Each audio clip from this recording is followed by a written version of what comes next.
ใจได้เฮือนดีใจนะโต๊ะเต้นนะ โดย ถามแล้วบ่ งานอันนี้เพิ่นว่าคันว่าต้องกล้าเอาลูกเอาเมียอะไรสิให้ใส่ล้าเพิ่นว่าและอันนี้นั่นมีคนซอยว่าทางอันนี้แหละผู้เสลออันผู้ให้ดินนี่แหละเว้าเพิ่นนี่แหละเขาอยากได้เงินค้ำเขาเว้าแน่นี่กันว่าต้องกล้าเอาลูกต้องกล้าเอาลูกเอาเมียแล้วเขาซอยละล่าเลยงามอ๋อลึก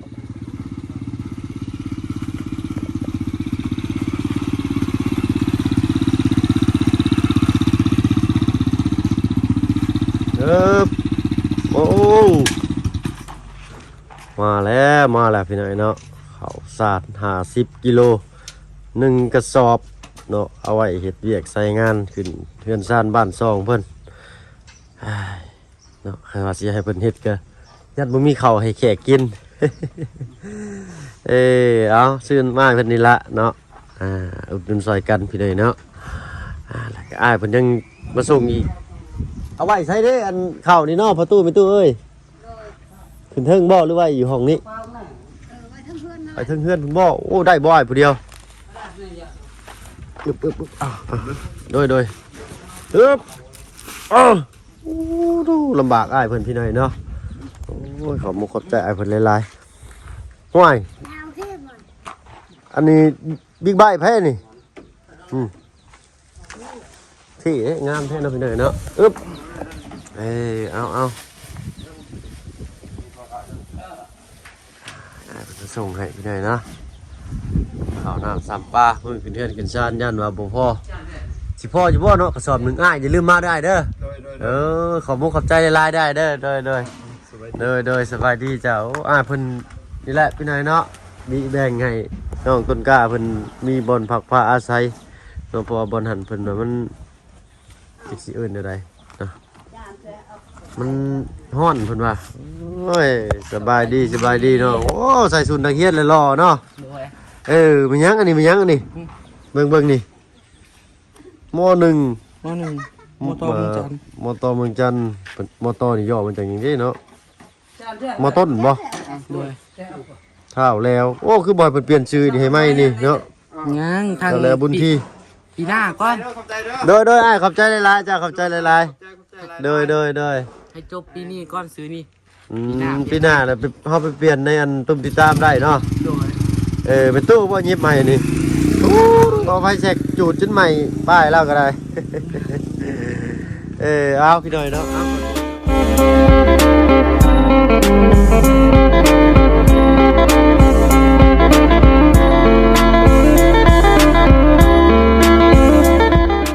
กับทักทายเนาะกับทักทายสบายดีผู้ใหญ่ใจดีและ FC เบิร์ดทุกท่านที่เข้ามาหับมาชมช่อง YouTube บ่าวเบิ่งเคยหลายคือเก่าว่าฝั่งไทยฝั่งลาวและก็ทั้งฝั่งต่างประเทศก็ยินดีต้อนรับเข้าสู่ช่อง YouTube บ่าวเบิ่งเคยหลายเช่นเคยพี่หน่อยเนาะเปิดคลิปเปิดภาพมามื้อนี้กับพี่และอยู่เรือนชานบ้าน2ของน้องต้นกล้าเพิ่นพี่หน่อยเนาะเอามาเบิ่งก่อนพี่หน่อยเนาะเอาเนาะแล้วว่างๆจังกี่คนออกเด้อล่ะเด้อในตารางเฮือนนี่เด้อนี่เนาะอันหินทรายไปตักได้พุ่นก็ได้เนาะไม่แม่นเอาไว้หันละเด้อเอาไว้บนนี้หน่อยถ้าเอาไว้บนนี้กับคนตกดิคนตกวะเลยเหมือนกันเด้อเอาสุดแล้วแต่เนาะแต่ว่าหรือว่าเอาไว้บนลำไยไว้บนลำไยน่ะก็ได้เนาะไว้บนลำไยไม้นี่ก็เอามาไว้นี่เด้อเนาะวัดนี่แหละสิขึ้นเฮือนขึ้นชานยันแขกคนมานบ่มีบ่อนอยู่ได้นี่เนาะได้ไหมตุเอ้าเบอร์โทรผู้ใดนี่เบอร์โทรทางสร้างบ่ทางผู้ที่ใส่ไฟเบอร์โทรผู้ใส่ไฟโดยเพิ่นฝากว่าไผอยากได้แหละโทรเอาว่ะโดยโอ้บัดหน้าจะให้เพิ่นเขียนสิคือเฮือนเด้อเนาะให้เพิ่นเขียนใส่เจี้ยอะไรก็แม่นตุ่มเจ้าก็มีเพิ่นเขียนใส่อันนี้นั่นมันโบราณเกินไปอันนี้นะเนาะเอาบ่เป็นหยังไม่ตู้อันเขียนใส่เจี้ยไว้ก่อนเลยจึงเอาน้ำมาลืมได้เยอะเนาะแม่นไม่ใกล้ตั้งบังมันน่ะ เอ้ยเอาโอ้ใส่เสื้อใหม่เนาะแม่ตู้เนาะสบายดีปะลุงเพิ่นแน่จ้ะเด้อ เราใช่แล้วแต่มือ โอ้งามเนาะใส่ไปขึ้นไปยันถึงเงินถึงซานเบิ่งเนาะที่ทำข่าวเบิ่งจักหน่อยก่อนโอ้รถบิ๊กไบค์ไผนี่ฮะเอากระทันเนาะเอาไปขึ้นเบิ่งเฮือนซานอีกก่อนเนาะเป็นอะไรเบิ่งก่อนพี่น้อยเนาะโอ้ยบ่ตุ่มมาถั่วแห้ว่าซั่นซะ มาแต่ไห้มาแต่เบิ่งสวนมันต้น เลยเอาสบายดีประตูสบายดีเลยเอาใส่พี่หน่อยเนาะเสื้อชาดน้ำมันปูนี่เอาออกเลยหน่อยนี่เนาะน้ำปูสำนีก็ได้เนาะแต่ข้าวก่อนกี้บ้านเฮากับบุมีฮันเดียวปูก็ยังอยู่ได้เลยใส่เบิ่งเด้อห้องอยู่ห้องเช่าเอาเนาะโอ้กระสอบยังไงคือลายแท้ ชอบเพราะอันนายช่างคนนี้เอาให้มาสบายใส่เครื่องคล้องว่ะ โอ้โดยเนาะเสือสาดมอนมุ่งมีเลยเนาะอันนี้น้องแล้วนอนคนเดียวเนาะโอ้เสียดายแต่สาดนี่แหละพี่น้อยเนาะถ้าว่าเพิ่งคิดว่าซองพื้นสิพอดีห้องสาดนี่มันบ่พอดีพี่น้อยต้องเป็นเสือน้ำมันเป็นม่วนนะทางลูกมันชื่อมาตอนนั้นจักเท่าไหร่1,000 กว่าบาทบ่สาดน้ำมันนี่เนาะเพิ่นมาเรื่องไปมากันเพิ่นยังใช้เลยมาจดมาแล้วมา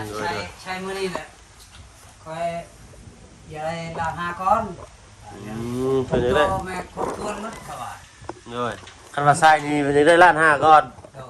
โอ้ยเดี๋ยวเอาเงินมาใส่ดิล้านห้าบาทนี่เนาะหมดนั้น6 ล้าน5อีกเพิ่นว่าลดลงให้6 ล้านกงโตมาครบหมด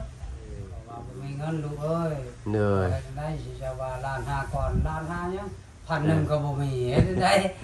แล้วเขาเมื่อเขาจดให้เขาว่าเฮือนเพิ่นนั่นก็คือกันเราบ่มีไผเพิ่นก็จดอะไรเพิ่นว่ามีไผอันใช้ไผเลยบอกเด้อว่าซี่เหนื่อยเป็นอะไรนอนหลับฝันดีอยู่บ่เฮือนใหม่นี่ยังบ่มียังมาฝันนั่นแต่บ่บ่ได้พันอย่างนึงรับคักโพดเนาะรับดีใจได้เฮือนดีใจแล้วได้เฮือนไม่ใช่เนาะเป็นอะไรไปตู้ทางอันว่าช่างก่ออัน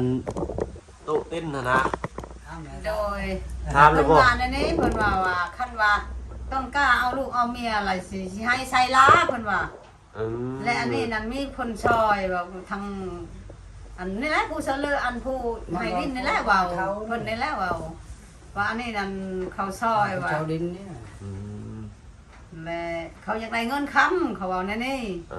กันว่าต้องกล้าเอาลูกต้องกล้าเอาลูกเอาเมียแล้วเขาซอยละล่านั่นเลยลูก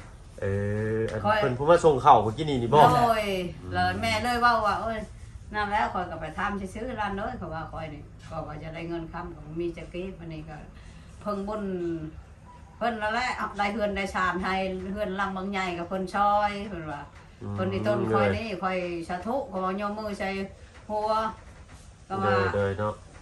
เงินจะแม่กินนึงก็บ่มีเพิ่นให้อันเท่าไหร่อันเงินอันค่าซาวเต้นแต่โต๊ะน่ะแต่บ่ได้ทำคือกันแม่ก็บ่ได้ท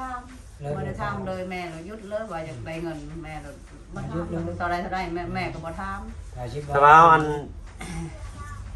คือสิบ่แพงหรอกเนาะค่าบัตรจ่ายเพิ่นแล้วเพิ่นสิคนมาให้บ่หรือว่าเป็นคนเองคนมาให้เอ้ยเด้อเนาะแล้วทางอันร้านสิไปเว้าเองดอกเนาะบ่ยากดอกเอามื้อนี้อันชื่อข้าวมาให้1กระสอบเด้อเนาะเอาหุงอยู่หุงกินเลยเด้อแล้วก็ไว้ผู้แหละเพื่อหุงให้แขกคนมาขึ้นเฮือนขึ้นศาลนำนะแล้วก็มีน้ำหมอกน้ำหวานเนาะกาแฟกับหมูอย่างเดียวนี่ก็พออยู่ที่เนาะบ่มีไก่ก็ได้แต่ว่าเนาะประตูเนาะได้เนาะได้ชำยาก็ได้30 โลนี่สิพออยู่บ่เนาะชำเฮาบ่มีแล้ว20คนว่าอ๋อ30ปลายคน30คนนี่10 โลนี่น่าสิพออยู่เนาะทั้งในตู้ก็มีแต่เบิ่งข้าวน้ำเด้อเนาะมีแต่บ่าข้าวให้ผู้แล พิ่นสื่อเสียงก็อันทั้งเช้าน้ำเพิ่นมาซอยน้ำแน่เนาะเวลามีหยังก็มีแบ่งกันกินนั่นแหละเนาะบ้านใกล้กันเคียงก็ลูกหลานนี่นะ เนาะ ใส่ละก่อนคือแดดแต่ละมื้อ แดดข้างนี้ เมื่อวานก็มื้อก่อนฝนตกเนาะ ก็ตกหมด เป็นได้มันไปเบิ่งในบ่ประตูอยู่ให้ มัน โดย แม่ก็มาเมื่อกี้นี่ไปเอาบางตัวแห่เด้ ไปเอาตัวเฮอยู่ให้บ่นี่ โดยอยู่สวนมันนั่นแหละ ไปใส่เนาะ เช่นทอดอยู่ ลวกบักตัวเฮ โด เนาะ ย กินหลู เอา กินแกน เนาะ กินแกนมัน แซ่บได้ลวกตัวเฮครับเนาะมันไปหาอยู่หากินบ่ประตูก็ได้ ย่างหมูไปใส่ฉัน แล้วดูนี่เพิ่นไปหาหยังเนาะอันของกูของกินนี่นะ แม่เจ้าแล้วไป มีแต่ในตู้เลยเนาะ พอนี่เป็นไข่เลยไปบ่ได้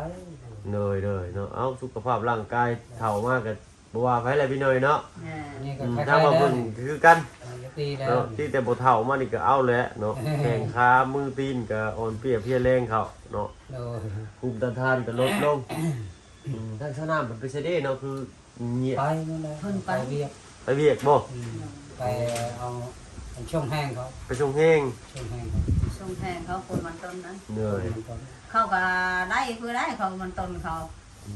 หักมันตายปีนี้เราชนลายตาย เหนื่อยไปดูเลย ต้องคนตกแห้งเลย ฝนตกดีเลยน้ำมันอันนั้นดินมันแจบมันลด น้ำมันอ่างไป น้ำมันอังแล้วมันเฮ็ดให้มันเน่าเนาะ นาวกับมันต้นบ่เป็นหัว แม่แตกมันต้นตายหมด เป็นได้น้องต้นกล้าการทำการเรียนช่วงนี้ได้อยู่บ่ เก้านี่แหละอ่านมาว่า เอาไปเรียนน่ะได้บ่ได้อยู่ห้องได้แหละ มหนึ่ง มหนึ่งใช้หนังสือหนังสือเอามามีอยู่บ่ ฮะ สมุดปึ้มปั๊มไม่ใช่ มี เอามาให้อันทางงานเบิ่งให้ดูฮะ หนูให้เบิ่งเด้อ เอ้ยเนาะซาบ่ได้ตั้งเว้าเด้นี่เด้อเนาะพี่น้องเอ้ยทางบ่าวเพิ่งนี่เรียนอยู่ห้องป .2 นี่อ่านได้เขียนเป็นเบิด แม่นน่ะลูก เรื่องดอกเรื่องเลขขนมคณิตมี อ่านก็บ่ได้ครับ มานั่น เป็นบ่ได้ เรียนอยู่ห้องป .2 นี่แต่หัดเขียนถ้วยอะนะแบบ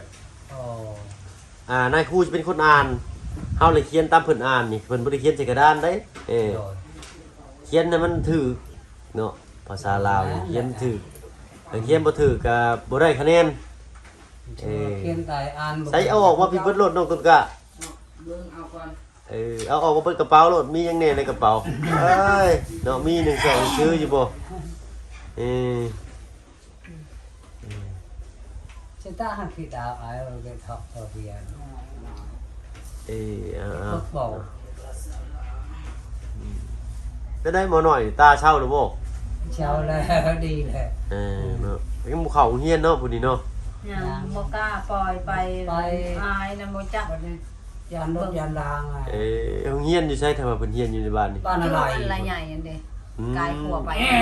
เราย่างเอาไป โอ้อันตรายอยู่ได้ยางเนาะ ย่างเอาช่องน้องรถก็ไม่พอคนไปส่งเอานั้นไม่ต้นกาตะกี้ละเบาะย่างเอาผมมีรถหมู่ขี่รถเบาะเข้ามาฮอดเลยเข้าห้องแล้วเพิ่นก็ฮอด เหนื่อยคือว่าอันเรียนหนังสือตะกี้โอ้ทางร้านนี่ก็เฮงลำบากได้ประตูเอ้ยเนาะย่างข้ามบ้าน2บ้าน3บ้านบ่ตะกี้ก็ได้ คนตะกี้เลยคนสมัยนี้เรามีแต่มีรถมีรางไป ใช่เนาะโอ้ยใส่มาเบิ่งพี่อ้ายเบิ่งอยู่อ้ายก็บ่ฮู้หยังดอกก็อันใดอ้ายบ่ฮู้อ้ายก็สิให้น้องสอนนี่แหละนี่เด้อ ดูไว้ ใส่ เอามาขึ้นถึง ทางนี้ก็ได้ ไม้เฮียนแหละปึ้มนี่เป็นปึ้มเฮาไปว่าเฮาถือกับหมู่ปึ้มนี่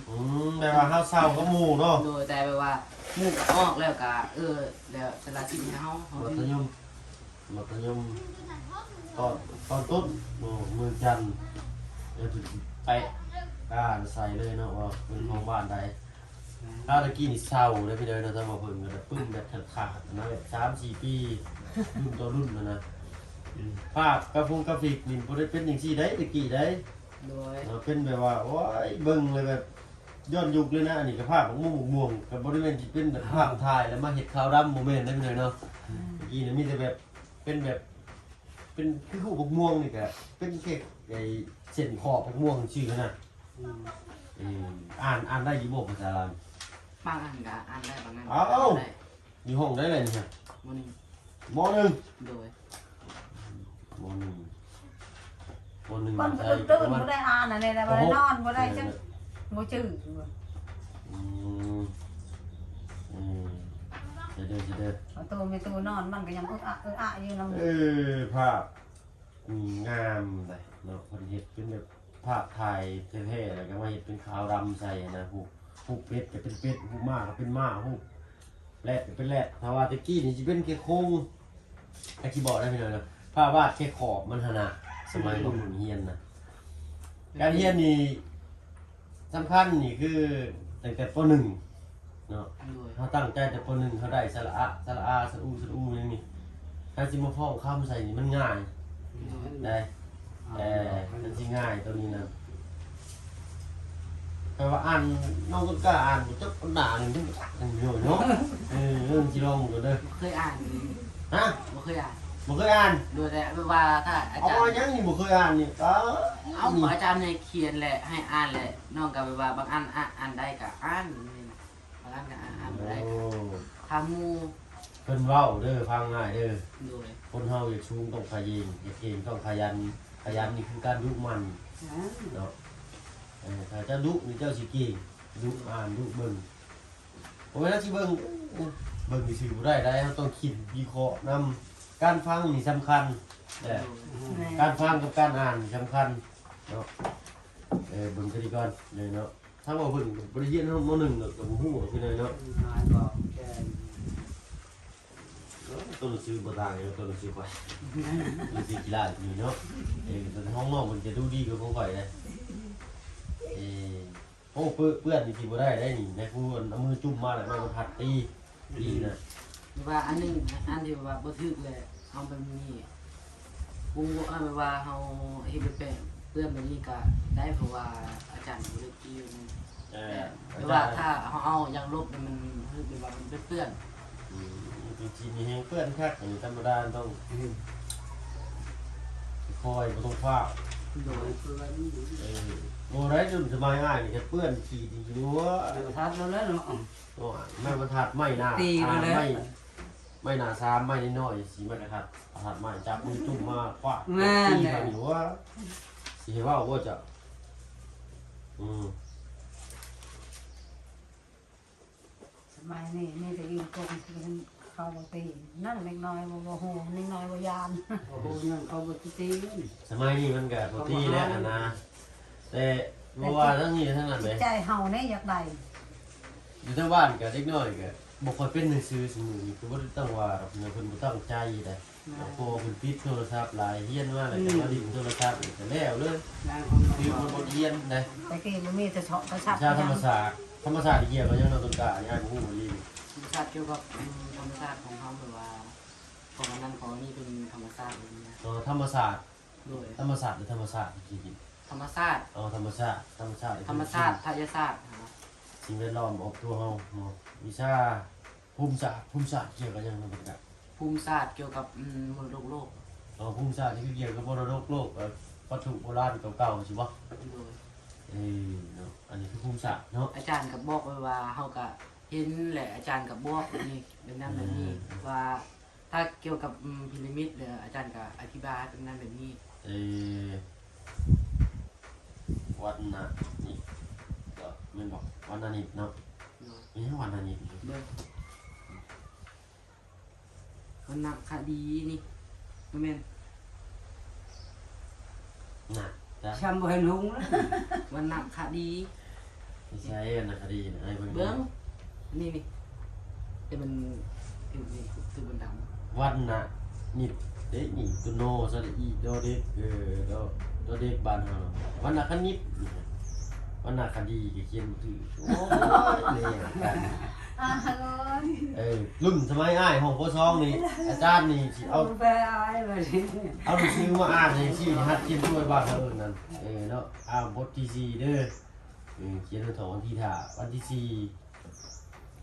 แล้วก็เพิ่นสิฮัดกินถ้วยนะว่าง่ายๆแบบว่ารุ่นคนโมเมน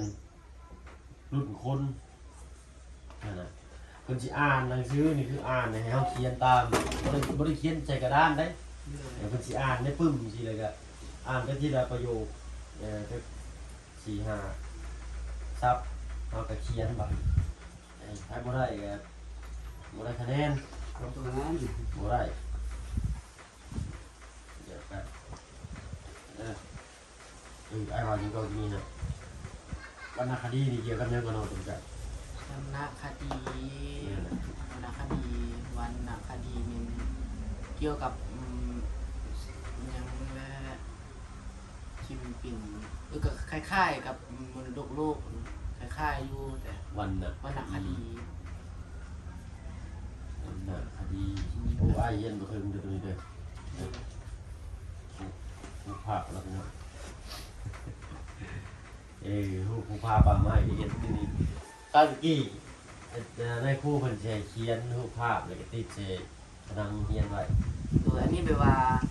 ถ้าแบบว่าอันนี้ก็คิดเองแบบว่าเขียนเองแบบนี้ พวกเขาเป็นประเด็นเป็นช้ำเรียนสิได้เป็นขี่โคมาตามจินตนาการเป็นสายหน้าบ่มามักได้ดีแต้มฮูกนี่ทางอ้ายมักแต้มฮูกมันยังไงวิชาภาษาลาว โอ้ตอนนั้นก็ยังมากตอนนั้นก็คือกัน ว่าตัวหนังสือจะขึ้นบ่คือกันให้เขาเขียนให้รู้จักนะ บ่เป็นคนละบิ๊กเด้ แม่นบ่ แม่น นี่จะต้องใส่มีคองน้อยๆสิ ด้วย เขียนมันเปื้อนนะมันจังบ่นั่นปานใดหั่นน่ะอันนี้บ่ใหญ่มันเขียนคักอยู่แต่ว่ามันเปื้อน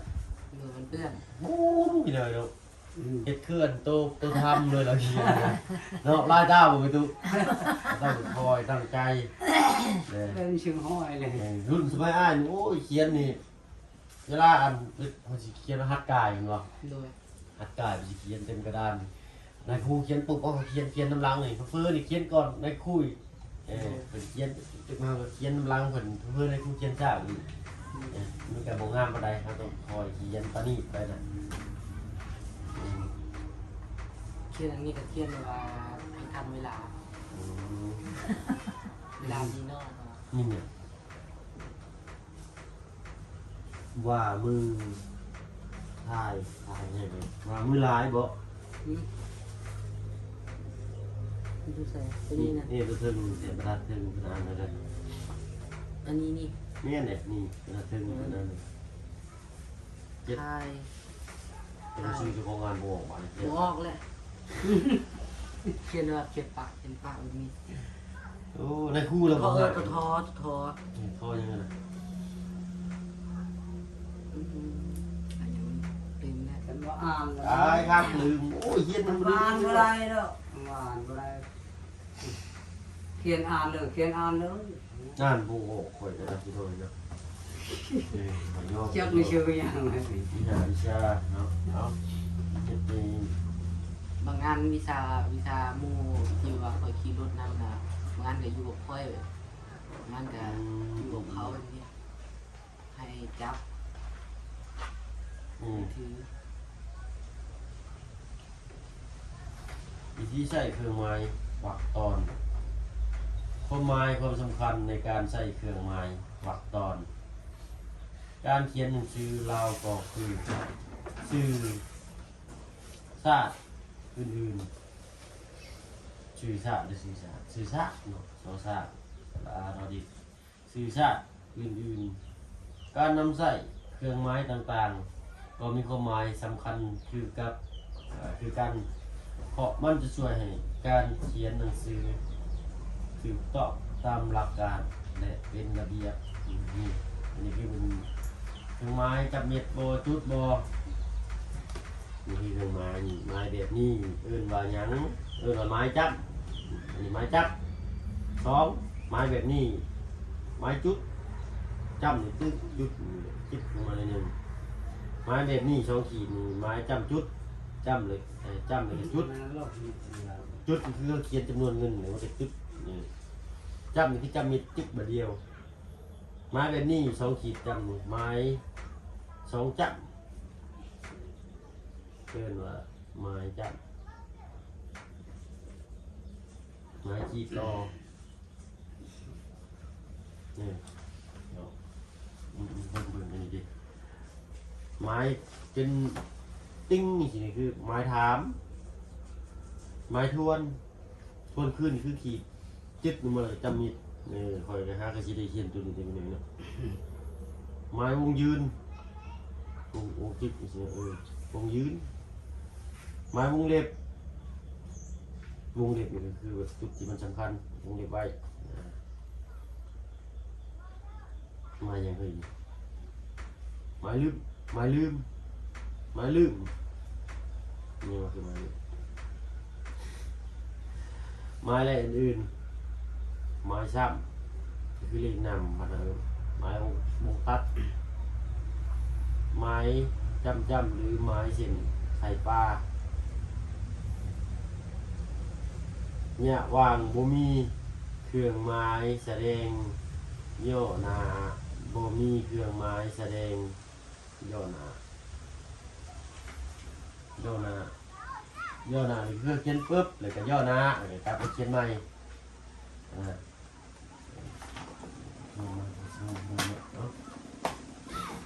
อ่านไป เมื่อมันเกมอยู่ดีเด้อมันได้บรรทัดหนึ่งเนี่ยทางได้ เลย ไอ้เย็นหนังสือนี่ในห้องหนึ่งมีจักคนล่ะห้องเย็นจะห้องเดียวห้องที่เจ้าเย็นนะ 55 ที่มาคนผู้ ดู โอ้คือหลายจังเนาะจะนั่งแถวหน้าหรือแถวหลังสุด กำลังมาตำลังเขา อันนี้มันบุกเกี่ยวได้ ได้ว่าข้างหน้าเขานั่งเนี่ย ผมไม่แอนแต่ว่าไพ่กิ่งมันใช้มานั่งข้างหน้า แม่น แต่ว่าไพ่กิ่งสีลงหลังสุด นั่นแหละ อืม หมดปีแล้วนั่นแหละ ผมเป็นเขาสีเลือกนั่งได้แต่นั่นแหละแต่มันเย็นใช่ป่ะอ้ายเย็นนี่พอดีซับแต่คนเก่งอยู่กับคนบุกเก่งไงเขาจะได้ทำกัน โดย เนาะแต่ว่าคนบุกเก่งกูคนบุกเก่งโอ้ยแล้วปีนหน้าสิปึ้มแล้วก็นอนรับกูแล้วเนาะ อันนี้ก็คือกันว่าอาจารย์ให้อยู่บนนั้นบนนี้ อาจารย์มันจะเป็นคนเลือกเนาะแต่คนเก่งๆไงนี่เพิ่นสิให้มาอยู่นะแล้วไปล่าล้างสิอยู่ล้างได้ โดย เนาะเจ้าสิฮู้เราใจเย็นเก่งเย็นบ่เก่งเจ้าคันใจเย็นเก่งก็สิพยายามขึ้นพยายามขึ้นเด้อ โดยน้องอยู่โต๊ะหนึ่ง3 คน คนหนึ่ง3คน โดยตอนแรกก็อยู่กับหมู่คนหนึ่งแหละหรือว่าอยู่2 คนแหละอาจารย์ให้เปลี่ยนใหม่มาอยู่3 คนอีก 55คนคือว่าหลายเนาะคนใหญ่ที่เนาะคือว่าและในครูเป็นหลายได้คุณสอนนักเรียนคือบ่ค่อยหลายตั้งใจเอาเลยเนาะเอ้ยเนาะให้มือใหญ่มื้อหน้าม.1ปีหน้าสิขึ้นอยู่บ่ม.2ปีหน้า ก็คะแนนก็น่าสิขึ้นแหละ สิขึ้นเรียกกันพี่เลยนะพี่ได้เพิ่นได้ให้ตอบเรียนใหม่ เรียน เพิ่นสิเลื่อนชั้นประมาณเดือนใด ก็ประมาณเดือน เดือน5เนาะ 5เดือน5เลยเขาเรียนเดือน9 เขาเรียนเดือน9แล้วก็เลื่อนขั้นเลื่อนไม่นู่นนั่น โดย โอเคเนาะเอามีแต่ทำนี่แล้วบัดนี้เด้อ โดย มีแต่มาเบิ่งซื่อแล้วมีแต่วันนี้ก็วันที่3เลยอีก 2-3 มื้อก็ฮอดมื้อยามเลยไอ้ไปทานมึงโต๊ะเอาแต่โต๊ะดอกเนาะ โดย ทานมาติดโต๊ะจะเจ้าซับโต๊ะเนาะกันว่าราคาแพงไปสิเอามาอันนี้เรานั่งกินเพื่อนเลยมันสิเพื่อนนี่คือสิให้ขึ้นมานั่งสวดมนต์หรือว่าอวยพรกันซื่อกินข้าวกินน้ำก็สิให้กินอยู่ตารางเพราะว่าอย่ามันเปื้อนเพื่อนเจ้ามันสิมีกินนะเนาะตามมีตามเกิดเท่านี้แหละแต่ว่าได้โต๊ะนะพอตอนมันบ่ได้โต๊ะนี่ครับก็สิจำเป็นแหละเนาะชื่อผาบัดมาละกลางอยู่พื้นปูกินได้บ่เนาะ แม่ถ้ามันแพงลายลูกเอาถ้ามันแพงลายเนาะเขาก็บ่มีคือกัน จังว่าบางเบิ่งก็สิบ่แพงเนาะเอาแต่โต๊ะ3-4หน่วยชื่อก็ตังค์เก็บซาวปลายใบโต๊ะ3โต๊ะ4แหละว่านั่นวงละ5โต๊ะ5โต๊ะเอาจัก5โต๊ะเดี๋ยวจะตั้งเก็บซาว5ใบเนาะเหลือไว้กี่โต๊ะดูเท่าไรที่ไหนเนาะเอาได้ยังไงกันจะกี่ลองทำเป็นอีกเทื่อนึงไปแล้วกันเนาะ ว่านนี่ว่าสิเขามาเวียกลายโหดูว่าดูว่าแลนไปบ้านอดอน โอ้ย แลนเข้าบ้านอดอนไปเบิ่งเวียกนำเราเชียงเพิ่นมีการปลูกสร้างเกิดขึ้นใช่ไหมเนาะแล้วก็แลนไปบ้านน้องบุตรจะบ้าเนาะมาส่งใบประตูน้ำลุงเพิ่นนี่ก็แลนที่ไปหาน้องเจียงตอนเช้าแล้วก็แลนไปเอารถดีกว่าก็เลยซ่าอย่างนั้นเลยเนาะเอานี่แต่ว่าเรื่องนอกเรื่องตารางเรื่องอะไรบอกเลย โดย อันว่าพี่เช็คก็ยินทรายไหมเด้อ โดย น้องให้มันแล้วก่อนอันนี้ได้ก่อนถึงเดือนเด้อเดี๋ยวงามเนาะ โดย คอยเฮ็ดไป3 มื้อสิบ่แล้วบ่เนาะคือตุ โอ้แล้ว แล้วอยู่เนาะ โดย โอเคกะหมดก่อนไปเตะตรงเตะต่อก็เลยซอยประตูบ่เฮ็ดเวียก บ เด้อ อกบริเต้แล้วสม บ่ได้เตะบ่เอาเตะบ่เตะก็ว่ามันสิดีกับบ่แม่นได้ไปเลยเนาะต้องออกกำลังกายเพราะว่าน้องเพิ่นแข่งขากะหากะเซามาอย่ามันบ่100%บ่ได้ เขาบอกไปเต้ ไปเวียกเนาะ โดยช่วงนี้เรียบ การติดต่อนี่การออกกำลังกายนี่เนาะแต่ก็เล่นอยู่เพื่อนนี่ก็ได้บ่ยากเนาะเอามีแต่ที่ไปเลยเด้อสบายดีเด้อเนาะเอาสบายดี สบายดีเนี่ยไป เนาะ ปลอดภัย แล้วก็พักนี่หาซื้อในบ้านได้บ่มีตุ ยังพักปลาเขามอง เนี่ยเรือขาดแต่ผักกาดที่พวกบัวเนาะ เอากาดนั่นแหละเพราะว่าในยี่กินมันก็รู้กับข้าวหอมกับ ไอ้นี่มีพักยังไงก็ ผักหอมมันแก่เลย เอาข้าวมันเนี่ยมันแก่มันจะเป็นมากมาแล้ว พักหอมบัวเนาะ โดยผักกาดไม่ซื้อก็ได้คนไหนผักกาดในยี่กิน ผักกาดมีอยู่เนาะ พอชาแก แกงหมู มันน่าจะ แกงได้บ่หมู แกงหมูแกงอะไรใส่ผักกาดกันโมผักกะหล่ำ อะไร นั่น นะ แหละสิชื่อผักกะหล่ำให้จะแกงสิกับหมูเด้อ ก็ว่าจะกลับลาบก็อันนี้กับปันนี่กลับก็ โดยเนาะผักกีกับลาบมีแล้ว ตอนนี้มีผักกาด มีแต่ผักกาด มีแต่ผักกาดโอเคจ้ะ ลำปีก็ได้กับดาวดู ผักหุ่งเลยตั้มบ่ผักหุ่งเลยแขกเพิ่นมากิน ช่างแม่นไฟก็ยังต นะ ำยังเขายังตำก็ ตามพยาน ก็ตำพยาน ตั้มบ่ ตามพยานให้ชื่อพยานเงิน เลย ชื่ออะไรก็พอแห้งแล้วดู แต่ผักกะหล่ำกับหมู รำกับมูก็พอแห้งเจียวเกลือกับไม้ เกลือไปนวดแล้วก็ อันนั้นน่ะสิจัดมาให้อยู่โน่นมันนี่มาบ่ได้ มะฮอกมะฮงยาวแล้วดูไว้ เดี๋ยว ใหญ่ ประหยัดแน่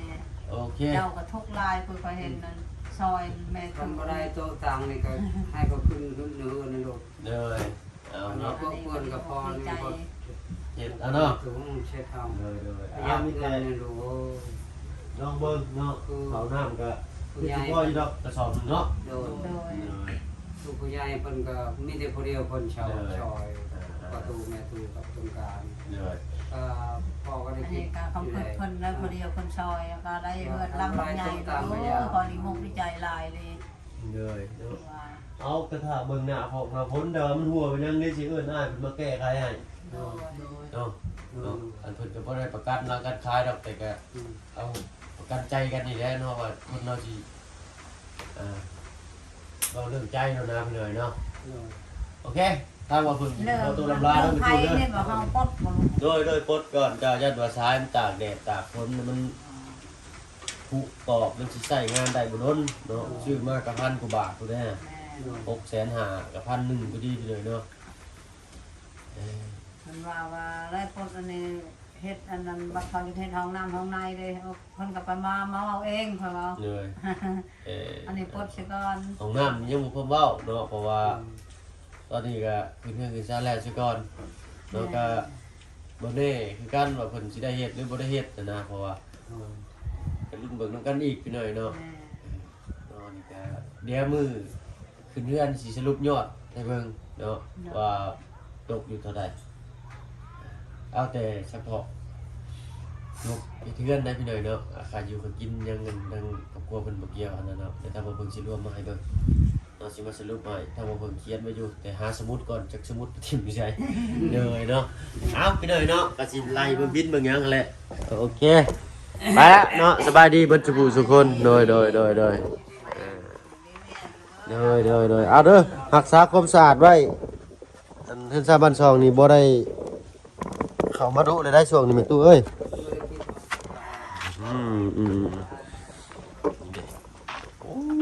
ต้นกล้วยเป็นไปเลยเนาะเอาเนาะแย่งมือก่อนเนาะเอาใหญ่เนาะงามอ๋อลึกเนาะเอาสำหรับที่นี่ถ้าบอกเพิ่งกับเขาตัวลำลาแล้วพี่หน่อยเนาะอยู่ดีมีแหงวัชบุทุกคนที่เขามาหามาชมช่อง YouTube บอกเพิ่งเคยหลายคือเก่าเนาะไปแล้วพี่น้องสบายดีจ้ะ